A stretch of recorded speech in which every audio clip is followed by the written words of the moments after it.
All right, Amanda, go ahead. Hey, everybody, this is Amanda Poole Walsh, and I'm here on Your Superior Self. Perfection. Amanda, thank you so much for taking the time. I know you're over there in gorgeous Hawaii. Yes. Thank you for joining the show. Oh, it's such a pleasure, Trey. I love meeting you, and it's really exciting to be connecting with your audience. So thanks for having me. Yeah, yeah, no doubt.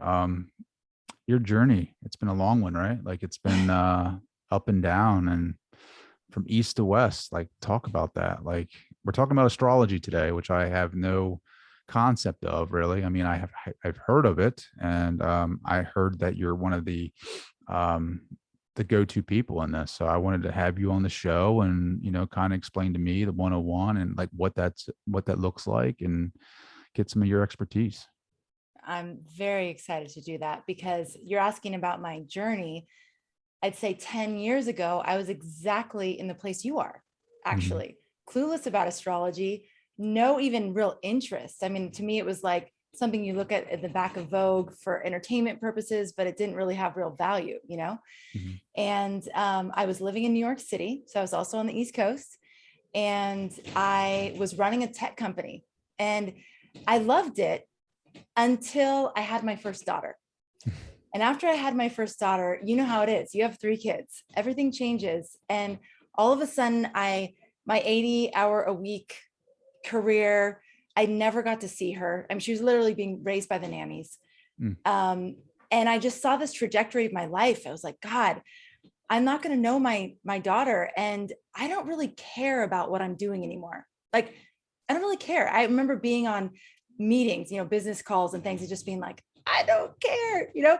Whereas before, I really did. So it was just a real transformative moment for me that lasted for sure. So I decided to leave that career, give back the ownership of the company because I was one of the owners, and move with my family to Hawaii. And people at the time were like, what are you doing? Like, that's insane. You have this very lucrative career that you've built like with your blood, sweat, and tears for the last, I don't know, 7 years. And I was just, there was something in me though that was like, there's something more for you. You need to make a change, and it needs to be dramatic. It wasn't like I could just sort of like, have a side hustle or something. Like I needed to totally overhaul, like completely change. And so we did that. And moving to Hawaii was this massive catalyst that resulted in the first phase was a total breakdown. Like it was just, I ended up going through a divorce, just total existential crisis. Like, who am I? What am I doing? What is going on here? And in that time of breakdown, of financial complete ruin, let's just throw it all in. At that time, I found astrology, and it was someone said, "Hey, you should probably get an astrology reading." I'm like, what? Like, what is that? She's like, "No, I know this really good person. She happens to be in Hawaii." So I went for my first astrology reading and was blown away. Trey, I'll never forget, like standing in her kitchen, tears streaming down my face, just astounded that a perfect stranger could look at a piece of paper with a circle and some squiggles on it and be able to see into my soul Mm. and know me in a way that I couldn't even articulate, and that the people closest to me would have no idea about. So it was this big, like, eye-opening experience, and heart-opening too. And then astrology just kind of became a lifeline for me through this time. It was just, things were crashing around me. My concept of reality was crashing. My idea of who I was crashing. And yet there was this light that I felt like it was guiding me. And I would tune into forecasts, and I would look at the horse, but like deep horoscope, not just like the horoscope in the back of Vogue. Again, it was like I would listen to astrologers. I was following what they were saying, and I realized a few things. So this was around the 2012, 2013 timeframe. One of the things I realized is that I wasn't alone, that there actually was this wave of shift that was happening for a lot of people. So just listening to the astrology made me realize I wasn't alone. It also made me realize that there was a bigger force. There was this tide. I like to think of it as the ocean, Mhm. because we watch the ocean tides, but there's also cosmic tides. There's like these energy waves that we're literally riding here. And so it made me connect to something bigger than myself. And then I would have these astrology readings. I had more readings. And one of the things that all the astrologers consistently said to me is, yes, your life is breaking down. Like, that's clear. However, there's a point to this. You will become more of who you are. You will emerge better than ever. And they could look at my chart and see that. And it was so comforting at the time to just have someone reflect that back to me. Like, there's a reason why you're going through this, and you're going to be okay. Like, not only are you going to be okay, you're going to be better than ever. So after all those experiences, I was still definitely searching, like, what do I do with my life? All I knew is I wanted to do something that mattered. I wanted to contribute. I wanted to use my gifts and talents to be of service, all these desires that I had in me, but I just didn't know how, and I didn't know what. And so one night I was at a girlfriend's house, and we were talking about astrology, and her husband, who was a digital marketer, was sitting on the couch, like, working. And he goes, hey, I bought this domain name, Astrology Hub, like, I don't even know how many years ago. And I've just been waiting for someone to do something with it. And I was like, oh, I'll do it. Like, I don't know what it is, but I'll do it. And so we decided to go into business together, and we started Astrology Hub. Neither of us astrologers, neither of us really knew what we were doing, but we just began. And I was amazed as I got into it at how many other people felt as enthusiastic about astrology as I did. It was like, oh, wow, there's this whole universe of people that love this. And so it's grown over the last 6 years and completely, like, blown me away. Like, every day I'm just like, really? Like, I get to do this for work? Like, really? This is awesome. Yeah. That is awesome. There's so much I want to unpack in that. So you talked about hearing that voice, right? Like that knowing that you had your daughter, you didn't want to do the 80-hour work week. You didn't want to be associated with that anymore. Like, you just lost total interest, existential, like, crisis, like, to follow that, right? And to, like, why, like, you just say, I got to get out of here, I'm going to Hawaii. It's so this was a 2-year process. When I tell the story, it, like, sounds like I just decided one day to just, quit the job and sell the house and the condos and all that stuff. And it wasn't like that. It was a 2-year kind of grueling process of internal turmoil, of like, God, there's something else alive in me. And do I have the courage to actually go towards that? And at one point, Trey, the pain of staying became greater than the fear of leaving. And so I followed that, and it did take a leap of faith. And I would hear things like, leap and the net will appear. Maybe you've heard that. Or Joseph Campbell's is follow your bliss and doors will open where they were otherwise closed. And I would hear these things and I'd be like, oh God, is that true? Like, does it really happen? And then it was like, well, maybe I'll just try and see. Like, what do I really have to lose? I mean, I know I have, money to lose. Like, people think it was funny because I'd always been such a rational, logical person who, like, always had a plan. And even growing up, people would be like, that Amanda, she has a good head on her shoulders. I was just always kind of like more mature than my age. So to do something so radical, you can imagine, like, my family and people who knew me were like, oh my God, she's losing it. Like, she's completely losing it. But it just became one of those things where it's like, if I stay and I keep going on this path, I could feel that, this sounds dramatic, but I could feel that my soul would die. It was just like, I gotta go. I gotta go, and I gotta see what's out there. And I thought it was like, oh, I'll move to Hawaii and I'll, like, sail off into the sunset, and that'll be the end of the story. And I'll just create some online something. I don't know what that is, but I'll just do it. And it was a lot harder than I would have imagined. And I probably wouldn't have done it if I knew how hard it was. However, that turmoil that ensued was where all of the gold was for me. It's like where all of the richness was. And had I avoided that out of fear, I never would have gotten the gifts of that. Sure. Yeah. Wow. So then you get to Hawaii, and then, like, you have, I guess, another crisis, right? Like, you go the transition, like, finally getting there and living there. And now you're trying to figure out what you want to do. And you go through a divorce. Yeah. That's not easy, right? Like, so you've basically hit reset, and now you're trying to figure out what it is that you want to do. And now you're going through I mean, a lot of people lose a lot. I mean, you lost a lot. I mean, it wasn't like you That's a lot. just you lost a lot, and now you're I trying to did. figure this out, and you go to Right. um an astrologist, right? Yeah. Um, what was it that they said that was like that made it click? Like, what was it like? One thing that would you look back on and was like, "Holy shit! Like this is real." Honestly, it was when she looked at my chart and could explain perfectly to a T in detail the dynamic between me and my father.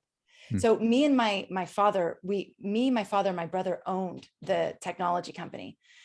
And I love him so much.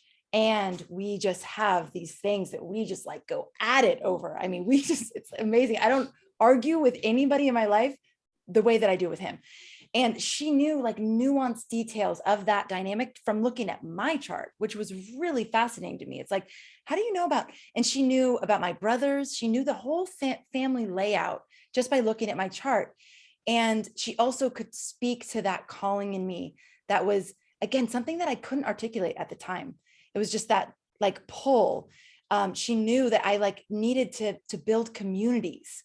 She knew that I needed to like have have work that had a spiritual outlet and a spiritual component to it. She knew that I was feeling drawn to the esoteric and like certain things that, again, no one knew. Hmm. And so when she was calling these things out like in specific detail, it was very now I know, like I know kind of like the secret sauce. I'm not an astrologer still. I still will not call myself an astrologer because it is something that it is so nuanced and rich and deep. And most people don't know that. They think that it would be like, kind of the gypsy on the corner, like, just coming up with stuff, but these are highly educated, highly committed, passionate people who like dedicate their lives to the study of the universe, the cosmos, and its impact on us on this earth. And it's been practiced for thousands and thousands of years. So it's not like this, new age kind of flash in the pan kind of thing. It's literally one of the most rooted studies on the planet. Why So do you think so many people are being okay to it now? You know what I mean? Like it's yeah, been around for thousands of years. Why is it now like becoming mainstream? I really think one of the first waves of it coming back into the collective consciousness was in like the 70s, Mhm. and like, what's your sign, baby? We kind of make fun of it, but that's when I think it started to come into collective consciousness. It's been hidden for so long because the forces that be it religious government, there's a lot of different um, it's a very powerful tool. It's a very powerful tool. And in the wrong hands, and without that knowing that with great power comes great responsibility, it can be destructive. So the way that I'm looking at it is like, wow, it's really in the collective right now. And I love like the young people are like super into it. It makes me so happy. Um, I think we as collective are getting more ready to handle what it brings, which is a great testimony to where we're at, like as humanity. Mhm. Yeah, no, expansion of consciousness, raising of consciousness, awareness of what it is, because a lot of people are questioning what we are. Like, what is it that's inside of us, right? Like, what is that? It's Completely. not just a soul, right? Like, it's not just a soul and I die and it's it. And I'm here one time. Like, trust me, I've read behind me is just a slew of books of like, you want to call it the occult or whatever, that's fine. But I mean, I'm questioning everything, the conditioning, what is it that I've been told and taught my entire life, and why, what is it, and, astrology has piqued my interest because like I've done a little, reading, but that's it, right? Like that's why you're here to talk to me about that is like, is it when I was born, this is what the universe was aligned with, right? And do I carry that energy over into this incarnation? I mean, Yes. I don't know. Oh, yeah. Okay. So you just said so many amazing I'm things. sorry. No, so many really good things that it's like, I want to unpack that. Um, so you're talking about like people questioning, Yeah. and it's so true because we used to have, you know, and religion is great for some people, and some people still really feel inspired by it. And there's a lot of people who have been very disillusioned by it. And yet there's still there's something else, like somewhere deep in us, we know it's not just this material realm. We didn't just come here to like, be born, go to school, have kids, work, and then die. It's like Mhm. there's something else. And I think so many of us know that deep inside, but we're no longer finding our answers from the same places. So astrology, what you just brought up about when I was born, is it really that there was like this unique imprint of that exact moment? I truly believe the answer to that question is yes, like 1,000,000,000%. The thing that's so amazing, Trey, is that your chart, your like that moment of imprint is as unique as a snowflake. Hmm. It will never happen again. And it has never happened before. And that is not only astrological, that's actually astronomical. Like you can actually mathematically show that. So you are as distinct and unique as a snowflake. It will never happen again. And the configuration, the way that I think about it is like, so when you were born and you took that first breath, the planets and the stars were in a certain alignment, a configuration. And that's like the bam, like that's the blueprint right there, right? And that is what happens throughout your life is you're literally magnetizing experiences, people into your sphere that are enabling the experiences that your soul needs to have in this incarnation for the growth that it wanted to have. Hmm. So it's almost like that original blueprint is pulling it all in, and like, and then you're experiencing it as an external reality, but it's really like this internal force in you that is bringing it to you. So, and that's all in order for you to experience what you needed to experience in all of it. And so there's no like making a mistake, really. It's like you're doing it and we're all doing it. And that's the beauty of it. And so, and that's where each one of us is, it's not just your sun sign. You know that there's a sun, like every planet was in a position when you were born. Sun, moon, Venus, Mercury, Mars, Uranus, Pluto, Neptune. You have a rising sign. The rising sign is what was rising on the horizon when you were born at that moment. So you have a north node. I mean, there's so much, it's like, it can be mind boggling, but it is this like, boom, snapshot in time. And that just, it's almost like this big boulder gets thrown in the lake. And then your life is like the ripple effects of that moment, So deep. Like, I don't even know what to say to that. Like, because you think everything, because you're living here in this reality and you're thinking to yourself, like, is it real? Is it? Because you hear about so much about like, this is an illusion, and your life, if it's chaos, right? Like you're creating that chaos from the inside, right? Like it's just something you can't see inside of yourself that's projecting out into your reality. And you're like, well, can I change my future?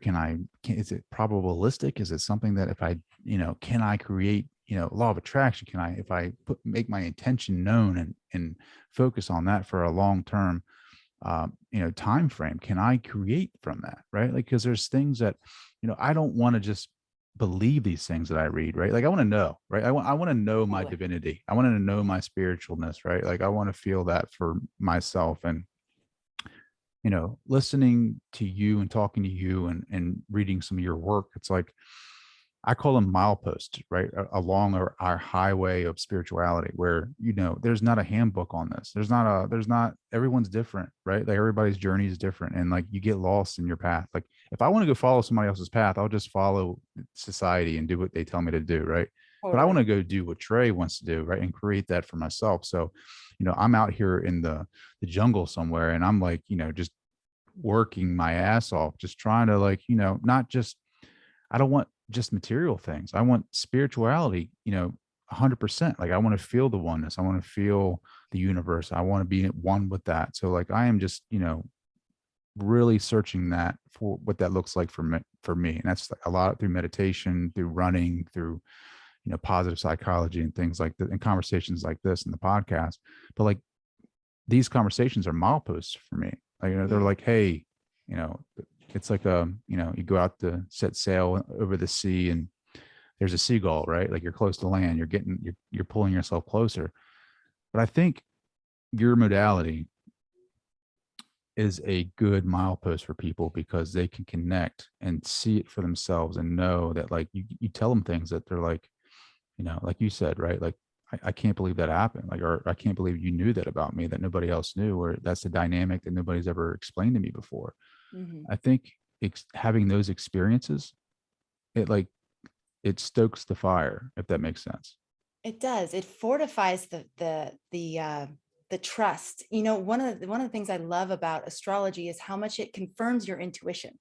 Like, Trey, you know what that path is. You know, because one of the things you're saying is, I want more than just material things. I want to feel my spirituality. I want to know, quote unquote, God, source, whatever you call it. And the thing is, only by living Trey, fully and truly Trey, will you experience that deep level of fulfillment and that deep level of knowing. You can't get it from following anyone else's path. You won't. You could get to certain places and they can like help you on your path, but the best part is when Trey is doing Trey, and that's for everybody in the audience, right? Hmm. Like, and that's the hardest thing, because we are programmed to follow the herd. We are programmed to follow the pack, and there's a perceived danger in not doing that. And so there is this summoning of courage and of enough desire and will to actually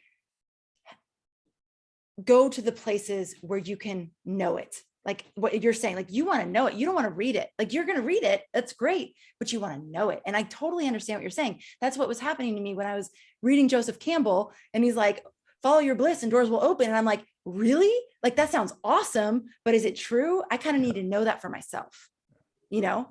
Yeah. So, and it was true, but what I found was I was expecting, like, I follow my bliss and doors just open, like boom, boom, like 1, 2.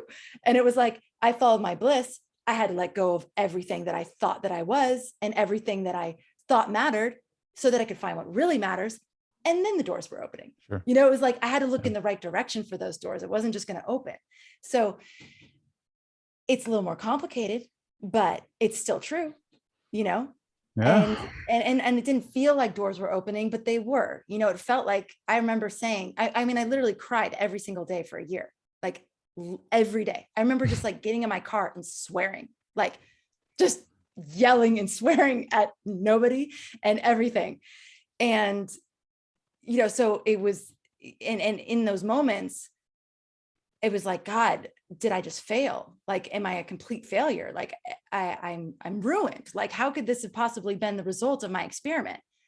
And like, does it really mean that you just have to like sell your soul and just slave away? Like, there really is no other option. And so to go through that, and then like to be on the other side of that, which there is no other side, by the way, we're always unfolding, right? If there's no like there, we're always unfolding. But just to have that experience, now I can know for myself. And Sure. that's why I can sit here and say this to you, because I know for myself, but everybody has their own path, you know. But I think the Mhm. process is pretty universal, you know. And I Yeah. think it's a little bit by design, because what if it was easy? Like, if it was just like 1, 2, it wouldn't be that much fun. Like, stories with no like intensity and no like draw, you know, no like, oh my God, is she gonna make it? Is he gonna make it? Yeah. Yeah. Those are boring stories. Like, I Yeah. think we want to have a little bit of that adventure in our lives. And by following that path and like kind of not knowing and having to forge your own way and questioning it and doubting it, but then going anyway, that's where like it comes alive, you Oh know? yeah, the beauty of it, right? Like when you're Yeah. in it, when you're in hell though, right? Like when you're in that Oh that yeah. place of like you're It's talking about awful. the year for Oh my crying God. for a year and cursing at the air, like you can't see it. Like you can't No, see outside of that. Like you're in the shit. Like you're you're oh, I just but that's the thing, right? Like I'm trusting that higher self, right? I have to be unconditionally 100% trusting my higher self that I'm going to take care of me. And what that allows me to do is let go of the rope, right? Like yeah. let go of trying to control my life and just say, all right, I'm going to do this because I know that if I do this, the probability of that happening will increase by whatever percent. And that's me trying to control the outcome. And it's like, you know what? Like I know that I'm more powerful than what I used to think that I was, right? Like I'm Yeah. this being of consciousness that is connected with everything. And people listen to that and they're probably like, what are you talking about? But we are just so much more than, we are multi-dimensional. We are just so much more powerful. And it's like that connection with my higher self, I have to trust that and say, all right, I am here right now learning these experiences. Everything that has happened to me has happened for me, for this existence, for my learning process. And I know what I want. I know what I don't want.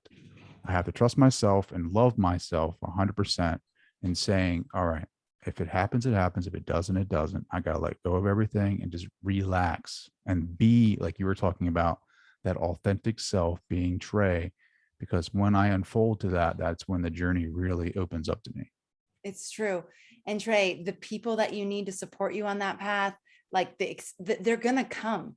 Like they're there. It's the future us, like the one that we see or sense, it's already there. You know, it really is there. It's literally a process of aligning our frequency to that. So it's that process of shedding the parts that aren't you, the all the doubt, the fear, you know, it's like this process that we're going through. But it's really like in you talked about the law of attraction and like manifesting. The way that I've come to experience it is that it is more about aligning with the frequency where the vision already exists. So it's less about like making something. I mean, you are, but because you already made it, like it was already, you know, when an acorn is just a seed, it's already it's Mm. going to be the oak tree. Like the whole map, the imprint, it's already there. And that this again brings it back to astrology, because that's what it is. It's like the seed of you is already there, and it's going to unfold. And so so What does it you do? brought Does up, astrology kind of give you that water that you need, right? Or like you're talking about the seed, but does astrology for you and for your clients, I guess it like confirm or deny like what they're going through. Like it's not for like future predictions, right? Like or is well, it? it can, I mean, so astrology is the study of time in a lot of ways. So the way that astrologers can predict, okay, it is not a prescription. It is not like, or a diet or a prognosis, like this is what's going to happen. Like if you ever go to an astrologer that says something like that, like this is going to happen, run. Like that is not the way astrology works. And if they're doing that, it's not real. And they're not practicing from a place of real compassion, because you have choice. There's in your eunice. So yes, the imprint is there, but you do have choice. You have choice in how you embody the energies of your chart. So there's an imprint. Every single sign, every single planet, every single placement in your chart has an octave of potentials. You could choose to live the lowest octave of that energy. So I'm a Capricorn. So I could choose, and there's lots of points in my life where I was living this way, to be the lower octave of a Capricorn, which would include things like being controlling and dominating. And well, I'm trying to think of some of the stereotypes of Capricorn, like kind of all about money and just like, you know, that's all they care about is like material success and stuff. Or I could choose to be the higher octave of Capricorn, which is kind of like the wise grandmother. I mean, it's like the one it's a wisdom keeper, it's a lineage keeper, it's someone who you go to, it's a very deeply service oriented sign. And then there's a bunch of things in between, right? There's a bunch of different ways I could express it in between. That's just one example. So every single placement and every single sign in your chart has like different levels of possibility of expression. So it's not fated. There are certain things that are, okay, this is, we have this debate all the time about fate and free will. There are certain trigger points that I do believe are fated. Like there are certain certain experiences, certain things that are going to happen in your life that are fated, but how you respond to them is where you have the free will. And so, for example, so you asked what astrology, so what I was saying before is it can a lot of times confirm your intuition. Like, and you could go to an astrologer and they would be able to see what you already know, but you're not sure about. Or they can give you input. Like, it can get very detailed. Like, not only do we have resonance, but the planet has resonance. And so there's certain places on the planet that will activate you in different ways. This is astrolocality. So you could go to an astrologer and be like, I'm thinking about moving here. And they would be able to look and say, these aspects of you will be really activated in this place. Or these kinds of things might be really challenging for you, but here's the opportunity in that. It can get very detailed like that. You can even use it to invest in stock market. I mean, there's some people that only use astrology to do very practical things because it's the study of time, it's the study of cycles.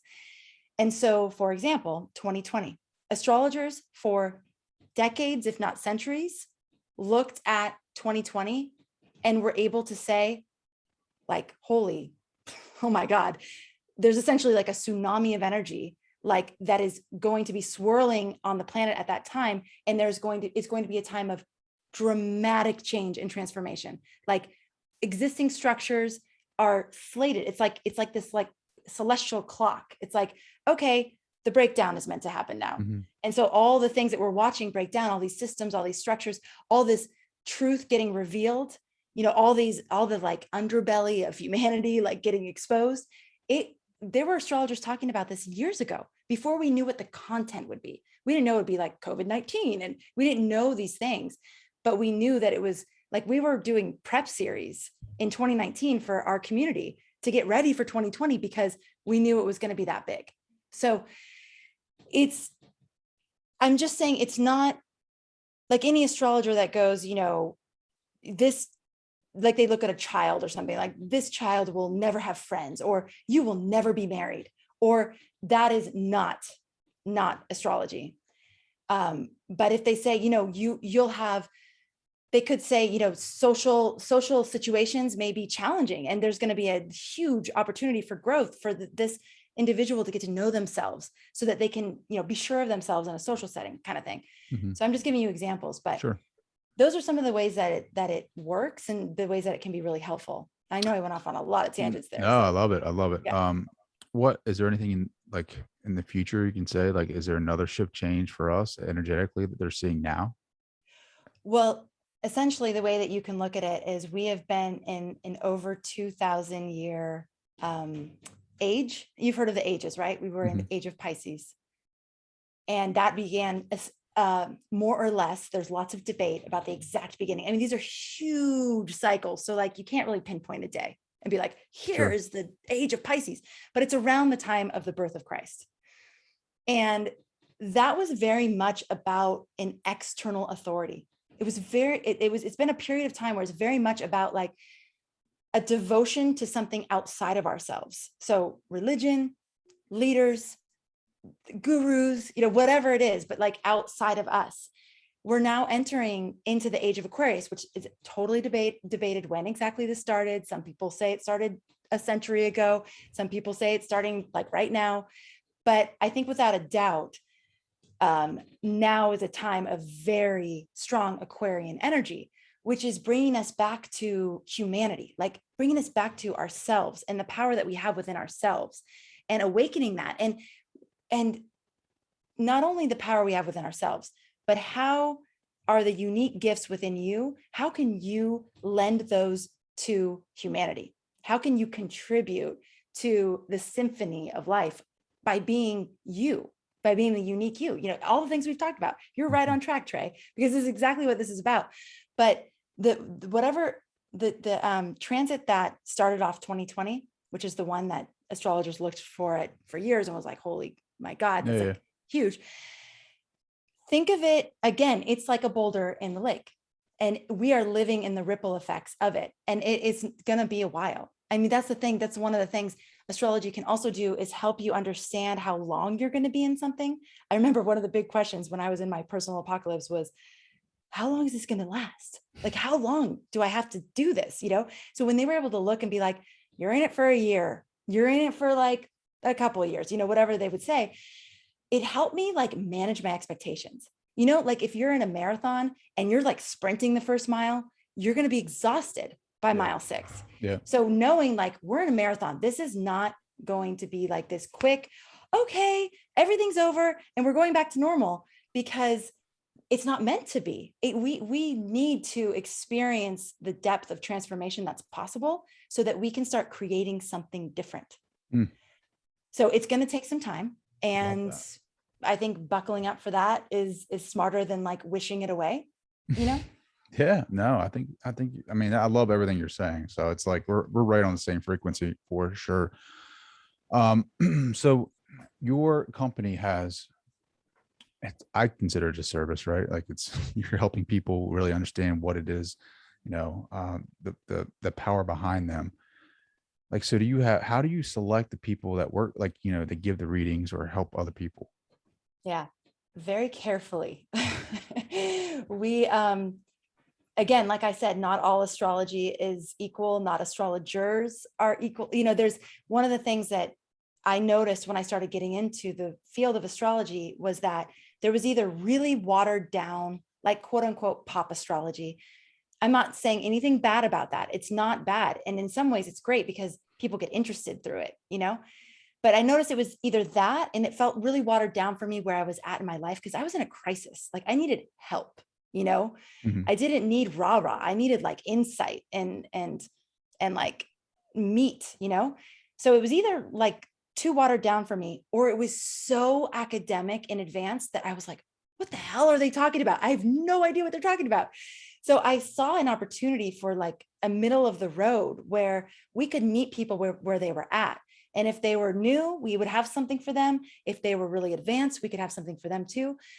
And so choosing the astrologers to me is very much a intuitive process of like resonance. Like, does this person resonate with the community that we've built with? And so much of that is like, are they both amazing teachers? Maybe not both. Are they equally amazing teachers, really brilliant at what they do and very knowledgeable? And do they also have their heart open? Are they also coming from a place of heart and compassion and understanding? Because again, like I said before, with great power comes great responsibility, and astrology can harm. And I've seen it. And I've seen people come to us and be like, they told me this. I've had it happen to me. I read this one report. I read an astrology report that I'm not even going to repeat the words, but basically predicting that I would die like in a very short time frame. And it freaked me out, and you can't like get those thoughts out of your head like once they're in there. So it Sure. can be very insidious. So we choose our astrologers very carefully. We go through a lot of screening. We have them teach us. We look at their social media. We poll their audience. We're very engaged in that process. And it's really worked out very well. We've only had a few times where we've had to like kind of retract, but in general, it's like really amazing, amazing people. And there's a What would lot more you, amazing astrologers than not. yeah, yeah, yeah. I looked at the website. I was like, oh man, this is amazing. What, like somebody who's like myself, right? Like who is just learning or like learning now about astrology, what to look for, like, what is it that I need to like start researching maybe about people that can give me like the most accurate reading? Like, what am I looking for?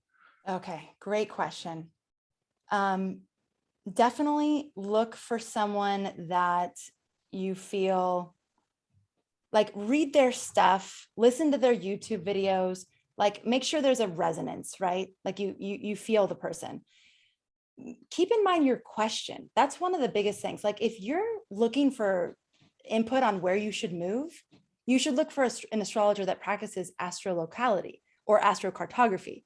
So you got to look, they don't all do the same things. If you're looking for like soul purpose and like, what am I doing here? And I really want insight on that, look for someone that specializes in that, that speaks to that, that talks about that a lot. If you're looking for relationship, advice, and look for someone who works with people in relationship a lot. So there's a lot of different types of astrology, and some astrologers are really good at one thing, and ask them, like, here's what I'm wondering about. Do you do this? Do you like this? If they are, again, if they're coming at you with any sort of prescriptive, like fatalistic thing, I say it again, run. That's not you. It's not Sure. right, Yeah. but yeah, I mean, So it's, I'm a big guy, like a big believer in reincarnation, right? Like, uh-huh. and multiple lives. Yeah. Uh, Does that come into play at all? Like when Oh yeah. with our charts? Yes. So you would look probably for an evolutionary astrologer, because evolutionary astrology is the study of the soul throughout timelines. And it absolutely comes into play. So you have, and I'm going to do it super simple, but you have a south node and a north node. And your south node, very simply, can tell the story of where your soul has come and what your soul has very highly developed within you. And then your north node is almost like your north star. Like it's what your soul wants to move toward. And it's normally not that comfortable. Like it requires you to stretch and grow. And so there are definitely astrologers that focus on that reincarnation story from the perspective of, why does it matter here now? Like, and there's even astrologers that do past life regression and astrology. So Mm, they can help you actually pull out the storylines from past lives that are showing up in your chart right now, or showing up in your life right now. sure. So yeah. Well, what do you think? Like looking at it all, right? Like, there's just so many ideas of what it is we're here to do. Like, what do you think? Like, what is your knowing that we're here to do, right? Like, what is it? Like, are we trying to be, develop like this living soul theory where we are evolving each lifetime to gain more awareness of oneself? And do we connect with the higher, like, is it like a funnel? Is it like going back up to the higher consciousness? Like, what is it? Why do you think we keep coming back to this plane?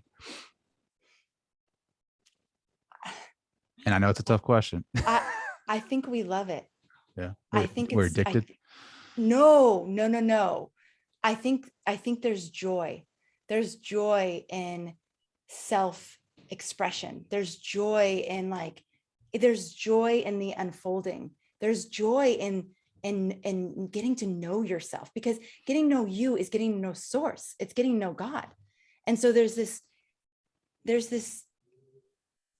I think we're here to express that joy. I think we're here to express that purest essence of who we are. And the process of getting to that is a joyful process, even though at times it feels like a freaking train wreck. But even that, there's so much grace in that, because if you think about the times in your life where it's been super hard, like really hard, like awful, grueling, like I was describing that year of crying, when I think back to it, I can't access that pain in the same way. Like I can't access it. And I think that's part of the grace that happens to help us continue moving along. It's any woman who's birthed a baby knows that's true too. I mean, you're in labor and you're like, why did I ever do this? And I'm never doing this again. And like the next day you're pregnant again. So it's like, there's this joy. I think we love it. I think we love it. And I think we've come here to express who we are, and that we love sharing that with, like, even if it's sharing it with our family and our friends and our community. And that is where we a lot of times get stuck too, because it is the programming that you talked about earlier that makes us think that we can't do that. We're not allowed to do that. We shouldn't do that. It's bad. It's ugly. It's not good. It's not enough. All those things. And so shedding all that, all those shackles, and becoming free of that is a joyful experience. Oh, you got me all fired up now. Like, yeah. Yes. Good. How can people connect with you? How can they reach you? You can go to astrologyhub.com. You can sign up for the weekly horoscope. It's astrologyhub.com/horoscope. You can get the email that I send out every week. This is all free. astrologyhub.com/insider. That's where, like, I take what all the astrologers said and then summarize it and, like, put my 2 cents in. That's at the Insider. If you're interested in getting an astrological report where you're like, I want to like see a printout of my chart and then like an interpretation of it. Maybe you're not ready for an astrology reading yet. This is a great first step because it's less expensive and it's less, you don't have to like find someone. We've already vetted the reports Mhm. are really good. You can go to astrologyhub.com/reports and get your chart done. Mm, See what it love it. says. See if it Love it. resonates. Yeah. Amanda Walsh, what do you want your legacy to be? Oh, God, that's such a great question for a Capricorn. Capricorn's all about legacy. I love it. Joy Joy. I think you're doing it. and I think you're doing it right aliveness, now. like aliveness. I when I had my daughters, I was no before I had them, I was walking on the street in New York City. And you have those moments that you remember for some random reason. You're like, why do I remember this? Like so many things happen in my life, but this one's like highlighted and like bookmarked. But the thing on the side of the store said, it's the responsibility of adults to have fun so that our children have something to look forward to. Oh, And I went, whoa, that's awesome. And so for me to be alive and to be a model of that for my girls, so they know what being alive really is, and they can sense what it's not, and then they can find their own vitality and life sure. force within themselves and live that. That's for them. And that's for me too. And that's, to me, if I think about legacy, it's like, that's the coolest. That'd be so much fun to like Well, you just have knocked a that home said run out about of me. that. You just knocked the home run out of that one. That was perfection. Thanks. Amanda, I can't thank you enough for joining. This has been fantastic. We're gonna have to get you to come on again down the road, but thank you so much. Such a pleasure, Trey. Like I love your journey and I love what you're doing. And I think it's awesome. And it's going to lead you to some incredible places that you could never, ever imagine. You're doing so good.